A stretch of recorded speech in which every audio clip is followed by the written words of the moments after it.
Hola, bienvenidos a este episodio especial de cierre de año. Hoy invitamos a los residentes mayores de los programas de urología de todo el país para hablar de esos mitos y prácticas heredadas que repetimos por pura tradición oral. A cada residente le pedimos revisar un tema y contarnos qué dice realmente la literatura. Vamos a ir punto por punto derribando mitos y actualizando conceptos con evidencia. Empecemos. Nuestra primera invitada es Alejandra Lizarazo, R4 de la Universidad del Bosque. Para Alejandra, la pregunta es, empecemos hablando de drenajes. Esta es una práctica llena de tradiciones. Esperamos cierto débito, lo dejamos por si acaso, pero ¿qué dice realmente la literatura sobre cuándo retirar un dren después de una prostatectomía radical, una prostatectomía abierta o una nefrectomía parcial? Hola, soy Alejandra Lizarazo, residente de cuarto año de la Universidad del Bosque, y vamos a hablar de mitos y verdades sobre el uso de dren abdominal. De manera rutinaria, usamos dren abdominal en las cirugías urológicas mayores, como lo son la prostatectomía radical, la nefrectomía parcial y la prostatectomía transvesical. Su uso y el tiempo del mismo depende de la experiencia de cada cirujano. Esta información la hemos ido adaptando a nuestra práctica clínica y de generación en generación hemos ido pasando esta información sin tener una base sólida en la literatura. En la era de la cirugía mínimamente invasiva, cada vez es más debatido el uso de este dren. Un estudio publicado en 2024 por Dítono, pacientes fueron llevados a nefrectomía parcial asistida por robot, individualizaron el uso del dren abdominal, principalmente en pacientes que habían tenido apertura del seno renal o un sangrado significativo durante el procedimiento quirúrgico. El tiempo del dren aproximadamente 2 días y la indicación para retiro una producción menor a 25 mililitros en cada 8 horas. Cuando lo compararon con el grupo control, no hubo diferencias significativas entre las complicaciones postoperatorias. Otro estudio, publicado por Araki en el Journal of Urology sobre prostatectomía radical, solamente el 20% de sus pacientes de la cohorte fueron derivados con dren. La principal motivación fue, una vez hecha la anastomosis uretrovesical, la duda sobre la hermeticidad de la misma. También tuvieron en cuenta el sangrado intraoperatorio y las lesiones adyacentes a órganos vecinos. El tiempo de drenaje fue aproximadamente de un día. El retiro, cuando era menor a 50 mililitros, en 8 horas. Cuando compararon con el grupo control, no hubo diferencias respecto a conexiones intraabdominales o la presencia de linfocer. En conclusión, basados en la literatura, el uso de dren no debe ser rutinario y debemos individualizar cada paciente. En nefrectomía parcial, el estudio de Dítono reitera el dren con menos de 25 mililitros en 8 horas, mientras que en prostatectomía radical tenemos el estudio Araki que lo retira con una producción menor a 50 mililitros en 8 horas y Iwamoto que lo retira en menos de 100 mililitros, pero él tiene en cuenta a las 24 horas, que no sería tan diferente a la que encontramos en Araki. Todos estos retiros fueron tempranos, idealmente antes del alta del paciente, y no se evidenciaron ninguna complicaciones posoperatorias. Nuestro segundo invitado es Esteban Calle, R4 del CES. Esteban, la pregunta para ti es, respecto al retiro de una sonda, cada urólogo tiene su versión. ¿Cuál es la evidencia real para decidir cuándo retirar una sonda después de una anastomosis uretral, una cistectomía parcial, una RTU de vejiga o una uretroplastia? Buenos días para todos. Hoy vamos a hablar de un tema muy común en urología: ¿cuándo se puede retirar una sonda urinaria después de una cirugía? Empecemos con las uretroplastias. Beisk, Mernush y las guías europeas muestran que en casos simples la sonda puede retirarse entre los 7 y los 10 días, que es cuando la uretra ya tiene suficiente cicatrización inicial, pero siempre antes de retirarla recomiendan hacer una uretrografía para confirmar que no haya fuga. ¿Sirve dejarla más tiempo? Realmente no reduce las recurrencias, pero sí aumenta las infecciones y las molestias. Pero en algunos casos se recomienda dejarla un poco más cuando son cirugías panuretrales, de uretra posterior, pacientes irradiados, reoperados o con mucho tejido cicatricial o que tuvieron infección previa. En estos casos podríamos llevarlo hasta 21 días. Para la cistectomía y la cistorrafia, la vejiga tiene una capacidad altísima de regeneración. Estudios en trauma muestran que la hermeticidad se logra entre los 7 y 10 días. Por eso las guías internacionales recomiendan mantener la sonda de 10 a 14 días, siempre haciendo una cistografía antes de retirarla. ¿Y cuando la dejamos más tiempo? Nuevamente en irradiados, tumores grandes, con cierre amplio, cierres complejos, dehiscencias o resecciones grandes previas, que podría uno extender el uso de la sonda 14 a 21 días, siempre con una imagen previa. Para la RTU de lesiones vesicales, entonces para lesiones pequeñas, sin perforación, que haya una buena hemostasia, la sonda se podría retirar en las primeras 24 horas. Si la lesión es extensa, multifocal, con mucho sangrado, requiere más tiempo de irrigación, se podría dejar de 1 a 3 días. pero la tendencia mundial es retirarla lo antes posible. En algunos casos especiales como sospecha de perforación o pacientes muy frágiles que dudemos si tienen una adecuada de vaciamiento de la vejiga, se podría dejar un poco más, pero el resumen es que siempre deberíamos dejarlo el menor tiempo posible con una imagen para tenerla previo al retiro, ya que menos días significan menos infecciones y menos dolor con una mejor recuperación. Nuestra tercera invitada, Lisette Fernández, R4 de la Universidad del Rosario. Lisette, bienvenida y hablemos un poquito del famoso dejemos los 6 semanas. ¿De dónde sale esa recomendación y qué dice actualmente la literatura sobre el tiempo óptimo para retirar un catéter WJ?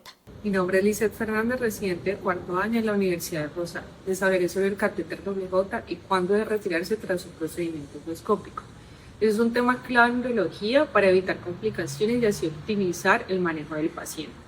El catéter WJ, o también llamado estén ureteral, se coloca para asegurar el drenaje de la vía urinaria y así prevenir obstrucciones tras procedimientos como fragmentación de cálculos ureterales, ureteroscopia, entre otros procedimientos que se intervenga la vía urinaria. Pero ¿cuándo debe retirarse el stent? Existen algunas consideraciones. En general, los stent no deberían dejarse indefinidamente. Según la revisión del Dr. Gani en el 2023 de la Universidad de Michigan, cuando se decide colocar un stent, ellos concluyen que el tiempo de permanencia óptimo es de al menos 5 días, ya que retirarlo antes de este tiempo evidenciaron que aumentaba el riesgo de dolor y la consulta postcólico. Adicional a eso, también evidencia que si se deja demasiado tiempo, aumenta el riesgo de complicaciones, migración, incrustación, formación de cálculos, obstrucción e inclusive llevar al paciente a una falla renal. Igualmente, el doctor Breno Porto, en un metaanálisis publicado en el 2025, donde evalúa múltiples estudios sobre procedimientos endoscópicos urológicos y adicionalmente le da un énfasis a la nefrolitotomía percutánea, donde nos indica que el tiempo oportuno para el retiro del catéter WJ en ciertos pacientes de bajo riesgo, es decir, que no se encontraban lesiones ureterales o alguna alteraciones durante el procedimiento endoscópico, puede considerarse un retiro temprano menor a 5 días. Nuestra cuarta invitada es Dayana Sáenz, ella es R4 de la Universidad Nacional. Nos enseñan que si la creatinina de un dren es al menos del doble de la sérica, entonces estamos viendo orina. ¿Qué tan cierto es ese punto de corte y cuál sería un criterio realmente basado en evidencia para sospechar una fuga urinaria? Hola, buenas tardes. Mi nombre es Dayana Sáenz, residente de cuarto año de la Universidad Nacional de Colombia. Para dar respuesta a la pregunta de cuál debe ser el nivel de la creatinina en un DREN para considerar que sea orina, sabemos que después de cirugía ginecológica, colorectal o urológica se pueden presentar lesiones de la vía urinaria y que estas tienen una incidencia de menos del 1% hasta tan alta como del 9% en el posoperatorio. Después de estas cirugías muchas veces vamos a dejar un DREN peritoneal que cuando tiene débitos altos, pues esto puede ser sugestivo de fuga urinaria. Brown y colaboradores en el 2013 en su estudio mencionan la importancia de medir la creatinina en el DREN y la creatinina sérica para hacer una comparación cuando tenemos sospecha y diagnóstico de fuga urinaria, esto en pacientes llevados a exanteración pélvica.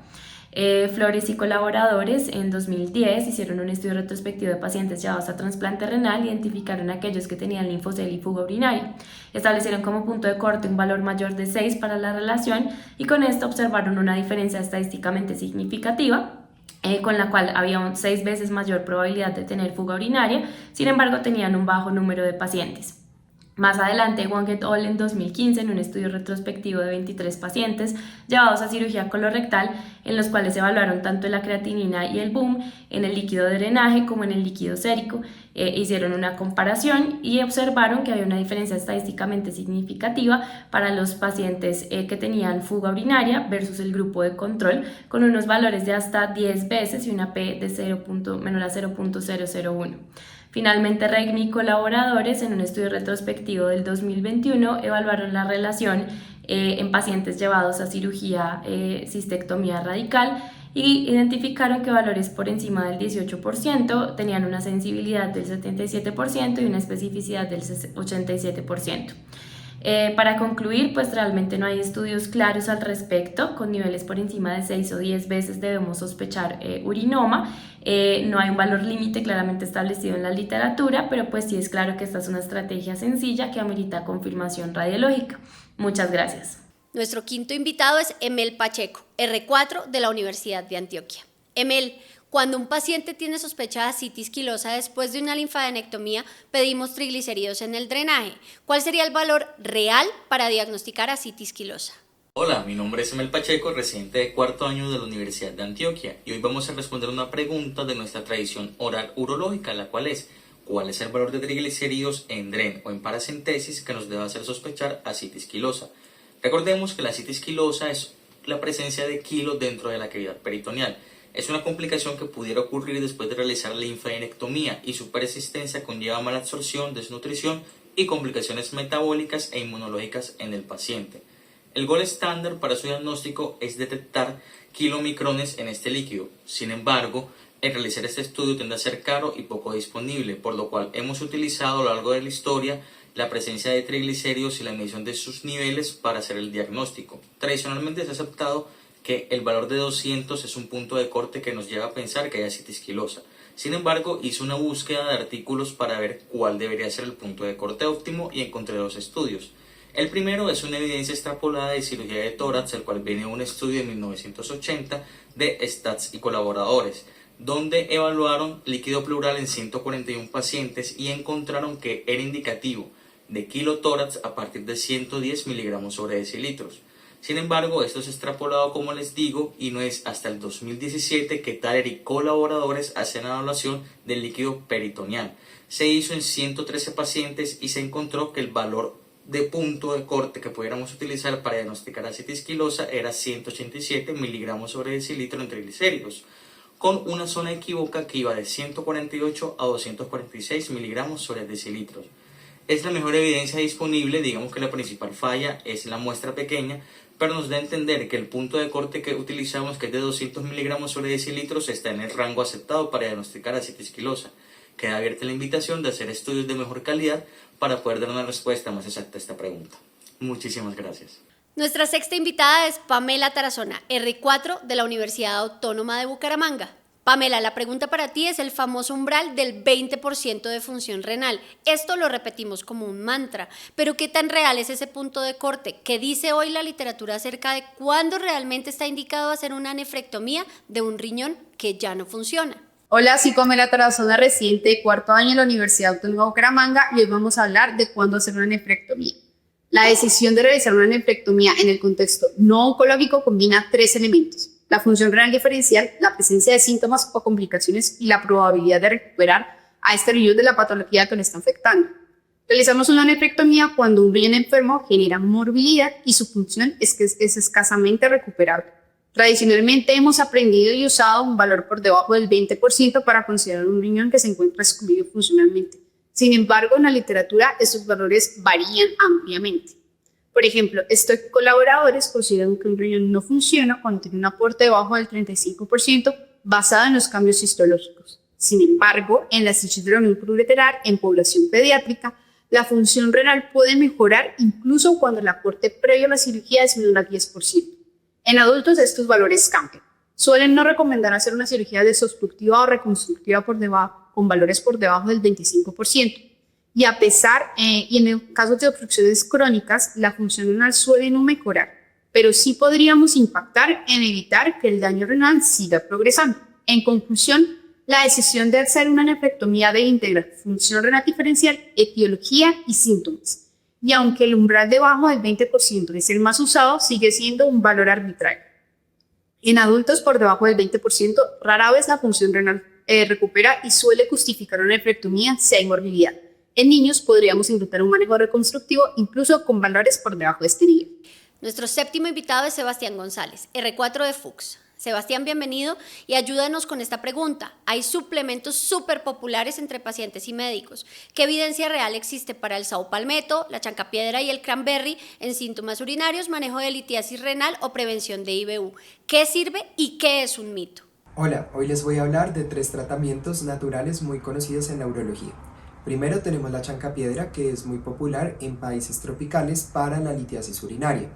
Boeing encontró más de 50 componentes activos, dentro de los que se encuentran los tripterfenos, los flavonoides y los lignanos, que disminuyen la citotoxicidad por el oxalato de calcio, reducen la excreción de solutos generadores de cálculos y relajan la musculatura lisa en el tracto urinario para favorecer su excreción. Segundo, tenemos el Sow-Palmetto, el cual es muy popular para los síntomas obstructivos urinarios generados por HPV. Micali, en una revisión sistemática con más de 1000 pacientes, encontró una reducción similar en las tasas del IPSS y aumento del flujo urinario comparado con tamsulosina, pero metaanálisis más recientes, con más de 2000 artículos, dicen que su efectividad se puede ver después de un año de tratamiento. Y finalmente tenemos el cranberry, que es utilizado para las itus recurrentes. Moro, en su metaanálisis, encontró que el jugo de arándano disminuía la tasa de ITU en un 27% comparado con placebo líquido. Esto parece ser debido a las proantocianidinas que disminuyen la adherencia bacteriana. En conclusión, estos tratamientos naturales tienen bases fisiológicas interesantes y artículos a su favor. Sin embargo, no sustituyen el tratamiento convencional. Nuestro octavo invitado es Edgar Julián Duarte, R2 de la Escuela de Ingenieros. Edgar, la pregunta para ti es acerca de la lumbre en hematuria. Es uno de los tratamientos que se repite también por tradición, pero ¿qué evidencia hay realmente detrás de la lumbre y cuándo sí se debe usar y cuándo no? Hola, soy Edgar Julián Duarte Valencia, residente de urología de la EIA. Hoy quiero hablar de una práctica muy conocida, el uso de lumbre intravesical para la hematuria severa. Todos hemos escuchado alguna vez, si la hematuria no cede con el lavado, prueba con alumbre. La idea de este video es precisamente preguntarnos esto de dónde sale y qué evidencia tiene detrás. El alumbre es una sal de aluminio con efecto astringente. Cuando lo instilamos en la vejiga, precipita proteínas sobre la mucosa, reduce la permeabilidad capilar y produce vasoconstricción local.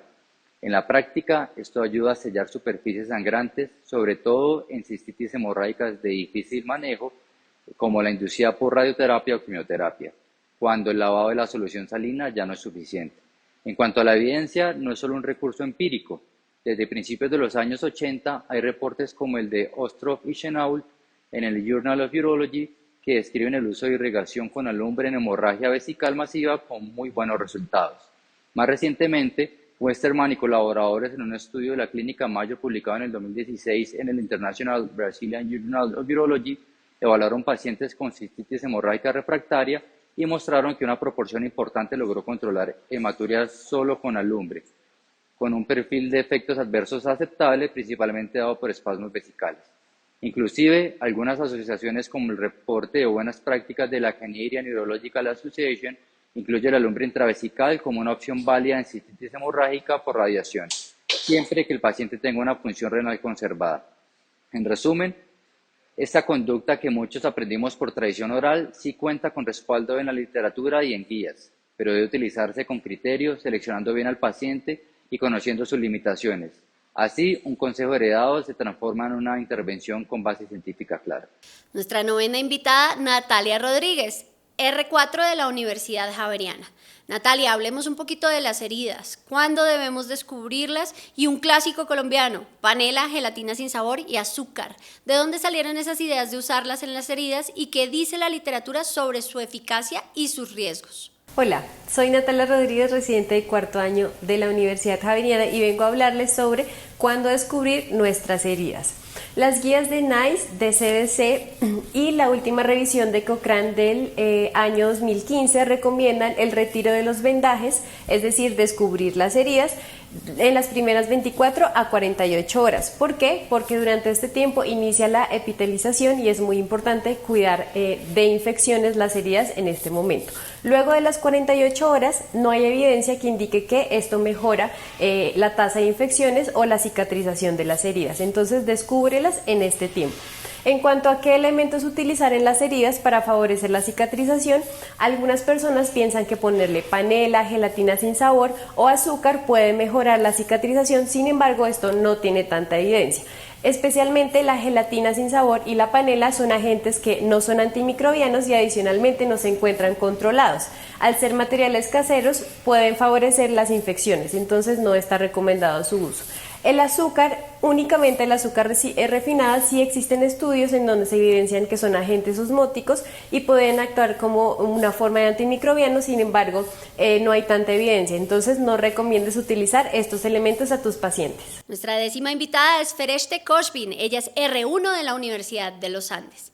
Fereste, bienvenida. Solemos decir que la sonda de cistostomía se debe cambiar por primera vez al menos después de 2 meses de su colocación inicial. ¿Esto tiene alguna evidencia o cuál debería ser realmente el tiempo recomendado? Hola a todos, mi nombre es Fereste Cochwin, soy residente de urología de primer año de la Universidad de los Andes. El día de hoy estamos hablando sobre mitos de la urología y en este caso vamos a responder la pregunta de cuándo realizar el cambio de una sonda en un paciente con cistostomía. Sabemos que las cistostomías en los pacientes presentan bajas tasas de complicaciones, es un procedimiento con baja morbilidad y se realiza en una amplia gama de pacientes, desde pacientes que presenten retención urinaria aguda que no se puedan derivar con sonda uretral, hasta pacientes con lesiones traumáticas uretrales o vesicales. Es muy importante tener en cuenta que esta sonda debe ser cambiada y es aquí donde van a hacer nuestra primera pregunta y es ¿cuándo tengo que hacer este primer cambio de sonda? Como cualquier proceso de cicatrización, en la formación de este trayecto de la cistostomía va a seguir unos pasos. Un paso de inflamación que va a ocurrir dentro de las primeras 24 horas, seguido por un paso de proliferación y por último un paso de remodelación y maduración. Es por eso que la literatura es un poco variada y habla de este primer cambio de cistostomía que debe ocurrir entre las primeras 4 a 12 semanas, siendo la recomendación más frecuente entre las primeras 4 a 6 semanas. Por ese motivo que podríamos decir que una vez haya pasado el primer mes del procedimiento, es seguro realizar este cambio de cistostomía, pues ya este trayecto habría madurado. Una vez hicimos ese primer cambio, ¿cuándo vamos a seguir cambiando o cada cuánto vamos a recambiar esta sonda de cistostomía? De nuevo, no existe una fecha exacta ni un tiempo exacto, pero la literatura habla de 2 a 6 semanas, dependiendo también de múltiples factores, en caso de que el paciente llegase a presentar una complicación, en caso del tipo de sonda que estemos utilizando, siendo las sondas siliconadas, se pueden realizar recambios cada vez más espaciados. Y por último, me gustaría concluir en que todos, pues como todo en la medicina, no existe una regla absoluta y se debe individualizar en cada caso de los pacientes. Que estén muy bien. Laura Juliana Álvarez, nuestra 11ª invitada de la Universidad de Cartagena, R4. Laura, contigo queremos hablar un poquito del PSA. ¿Es cierto que si está elevado durante una infección urinaria hay que esperar 6 semanas para repetirlo? ¿Es cierto que el tacto rectal sube el PSA? ¿Y qué hay de montar a caballo o bicicleta? ¿Esto afecta realmente el antígeno? Hola a todos, gracias por la invitación. Para poder responder esta pregunta voy a empezar recordando que el PSA es un marcador específico de órgano, más no es específico de cáncer, lo cual hace que sea muy importante la toma de la muestra para una adecuada interpretación. Vamos a empezar hablando de las infecciones. Los pacientes que tienen una prostatitis o una infección de tracto urinario deben esperar de 4 a 6 semanas para la toma de la muestra del PSA. Esta es una directriz que está respaldada por las guías europeas y las guías americanas. ¿Y esto por qué sucede? Entonces la inflamación va a provocar una alteración de la barrera hematoprostática, lo que lleva a una liberación constante de PSA a la sangre. Esta estrategia fue validada tempranamente por estudios como el de Panzadoro en 1996, en el que se demostró que tras un adecuado tratamiento de la prostatitis hay una disminución de los niveles del PSA. En segundo lugar, vamos a hablar de la secuenciación entre el tacto rectal y la toma de la muestra para el PSA. Entonces, la evidencia científica incluye estudios como el de Chibowski en 1992, en el que se demostró que el tacto rectal sí aumenta el PSA y sobre todo aumenta el PSA libre. Puede que esto no sea estadísticamente significativo, pero puede llegar a ser clínicamente significativo, por lo cual, en caso de que se haya hecho un tacto rectal, se recomienda esperar 72 horas para la toma de la muestra del PSA. Y por último, vamos a hablar del trauma perineal, entonces nuestros pacientes que hacen equitación o que montan bicicleta. Un metaanálisis publicado en el 2015 por Yandan y sus colaboradores demostró que no existe un efecto clínicamente significativo en la elevación del PSA en estos pacientes. Sin embargo, como una medida de precaución preanalítica, se recomienda que en las 48 horas previas a la toma de la muestra estos pacientes no tengan actividad física extenuante ni tengan eyaculación. Con esta información de nuestro lado, vamos a evitar procedimientos innecesarios y mejorar el diagnóstico. Gracias. Nuestro 12º invitado, Daniel Urbina, R4 de Sanitas. Daniel, bienvenido. Todos los pacientes nos preguntan esto. ¿Los cálculos renales son por tomar leche o comer mucho queso? ¿Qué dice la evidencia sobre el consumo de lácteos y el riesgo de litiasis? Doctora Celis, buenas tardes. Respecto al mito sobre el consumo de lácteos, leche, yogures y queso, sobre la formación de calcio, es un mito que por fortuna ya llevamos 20 años desvirtuando. Debemos tener en cuenta que fisiológicamente el calcio ionizado se une al oxalato no quelado de forma intestinal y con esto disminuimos la excreción urinaria de oxalato de calcio, que es la molécula que realmente nos va a aumentar el riesgo de nefrolitiasis. A mayor cantidad de calcio, más se va a unir al oxalato y mayor excreción urinaria. Casi que podríamos decir que es todo lo contrario: a mayor consumo de calcio, menor riesgo de formación de cálculos. ¿Qué nos dicen los estudios? Ya es el año 2004, Von Uro nos dice que un consumo entre 200 a 1200 miligramos día de calcio nos disminuye el riesgo de nefrolitiasis de un 17.6 a un 2,4%. Ya estudios realizados en el 2004 del NHS 1 y 2 por Taylor y sus colaboradores y Kurlam y colaboradores nos muestran que pacientes mujeres y hombres menores de 60 años, en donde el consumo de calcio es un poco más alta a la media, aún así tienen menor riesgo de nefrolitiasis. Por lo tanto, es un mito completamente desvirtuado. Esto también apoyado por las teorías del Dr. Heller, que nos muestra en el 2003 aproximadamente que los cambios en la saturación urinaria con mayor consumo de calcio también está asociado a que uno consume otras sustancias como zinc y magnesio, que nos disminuyen el riesgo de nefrolitiasis. Por lo tanto, un mayor consumo de calcio no nos está aumentando el riesgo de nefrolitiasis. Mito completamente desvirtuado desde hace ya 20 años, que por fortuna la tradición oral pues no hemos dejado que nos caiga encima en nuestra sociedad. 13ª invitada, Jessica Girón, R4 de la Universidad Militar. Jessica, bienvenida. Tradicionalmente esperamos a que el paciente tenga signos de tránsito intestinal para iniciar la vía oral en cualquier posoperatorio, pero con los protocolos ERAS, ¿esto sigue siendo válido o qué dice la literatura actual? El ilio posoperatorio es una complicación frecuente tras cirugías mayores del tracto urinario, especialmente en procedimientos que van a involucrar la manipulación intestinal, como es el caso de la cistectomía radical con derivación urinaria. Su etiología va a ser multifactorial, incluyendo el estrés quirúrgico, el edema intestinal secundario a sobrecarga de volumen y efectos adversos de medicamentos, particularmente los opioides. Aunque en el mejor de los casos solo retrasa la recuperación, el ilio va a aumentar considerablemente la morbilidad, la estancia hospitalaria y los costos asociados al cuidado. Una estrategia simple y eficaz es el uso de chicle o, como nosotros lo llamamos, dieta falsa, y está estudiada como una medida segura y costo efectiva para disminuir la incidencia del ilio y acelerar la recuperación del tránsito intestinal. Se puede iniciar desde el día 0 del posoperatorio antes de reiniciar la vía oral, como lo muestran Roslan y colaboradores en un metaanálisis que realizan en 2020. En cuanto al reinicio de la vía oral, la evidencia es absolutamente contundente. No existe beneficio en restringir la ingesta oral tras la cirugía, incluso en presencia de anastomosis intestinales. De hecho, según Lewis y Palombo, dos metaanálisis que incluyeron pacientes posoperatorios de cirugías mayores urológicas revelan que realimentar dentro de las primeras 24 horas asocia un menor riesgo de dehiscencia anastomótica e infecciones. En urología, los estudios han demostrado que las tasas de complicaciones a 90 días no aumentan con la alimentación temprana. La estrategia recomendada inicia con líquidos claros y suplementos proteicos, avanzando la dieta según tolerancia, evitando los ayunos prolongados. En procedimientos mínimamente invasivos, sin manipulación intestinal, la progresión dietaria puede ser aún más acelerada. Este enfoque forma parte de los protocolos ERAS, donde también se enfatiza en la movilización temprana y la minimización del uso de opioides, ambos claves para la recuperación funcional y la prevención del ilio. Por lo tanto, no se debe esperar para tener signos de tránsito intestinal para iniciar la vía oral. 14º invitado, David Endo, R4 de la Universidad del Valle. David, esto es el pan de cada día. ¿Cuándo suspendemos y cuándo reiniciamos anticoagulantes orales y aspirina antes y después de una cirugía urológica? ¿Qué recomiendan hoy las guías? Hola, mi nombre es David Andrés Endo Abella, yo soy médico residente de cuarto año en la Universidad del Valle. En este breve video trataré de explicar o responder la pregunta de cuándo suspender y cuándo reiniciar los anticoagulantes, principalmente los orales, en contexto perioperatorio de pacientes llevados a procedimientos urológicos. Los estudios en los que me basé para hablar de esto o responderlo es en las guías americanas del corazón y las guías de la Asociación Americana de Cirugía de Tórax.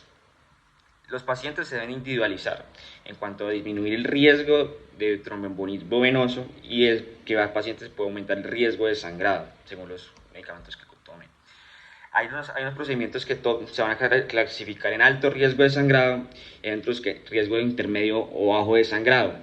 Los procedimientos urológicos, la mayoría son de alto riesgo de sangrado, lo que es una resección transuretral de próstata, lo que es una cistectomía, lo que es una nefrectomía, todos estos tienen un alto riesgo de sangrado. Los medicamentos como el apixaban y el rivaroxaban en cirugías electivas, lo recomendado es, en alto riesgo de sangrado se debería suspender 2 días previos al procedimiento y en riesgo bajo intermedio se debería suspender 1 día antes. Con el daxigatrán se tiene que ajustar según la tasa de filtración glomerular. Con una tasa menor de 50 ml minutos, la idea y en el paciente con alto riesgo, la idea es suspenderlo 3 días antes a la intervención y en riesgo bajo o intermedio 2 días antes. Cuando tiene una tasa de filtración mayor a 50 y tiene alto riesgo de sangrado, se debe suspender 2 días antes y en riesgo intermedio o bajo 1 día antes. El reinicio en todos estos anticoagulantes, la recomendación es en 24 horas después de la cirugía. Lo que son antiagregantes, la aspirina no tiene una recomendación de suspenderla, el clopidogrel se debe suspender 5 días antes, el ticagrelor se debe suspender 3 a 5 días previos y lo recomendado es que el inicio se debe estar en las primeras 24 horas después de la cirugía. Con esto cerramos este especial de fin de año. Gracias a todos los residentes que se sumaron a esta idea y que se tomaron el tiempo de revisar la literatura y ayudarnos a derribar todos estos mitos que repetimos sin pensarlo. Ojalá este episodio ayude a muchos a actualizar sus prácticas y a enseñar con más evidencia. A ustedes, gracias por acompañarnos siempre. Este proyecto existe porque ustedes lo escuchan, porque ustedes lo comparten y lo recomiendan. Así que no olviden por favor dejarnos un comentario, un like y seguirnos para que podamos seguir creciendo y trayendo contenido actualizado y útil para toda nuestra comunidad. Desde la SCU les deseamos una feliz Navidad, un año nuevo lleno de salud, proyectos y muchas historias para contar. Nos vemos el próximo año con más episodios, más invitados y menos mitos. Un abrazo para todos.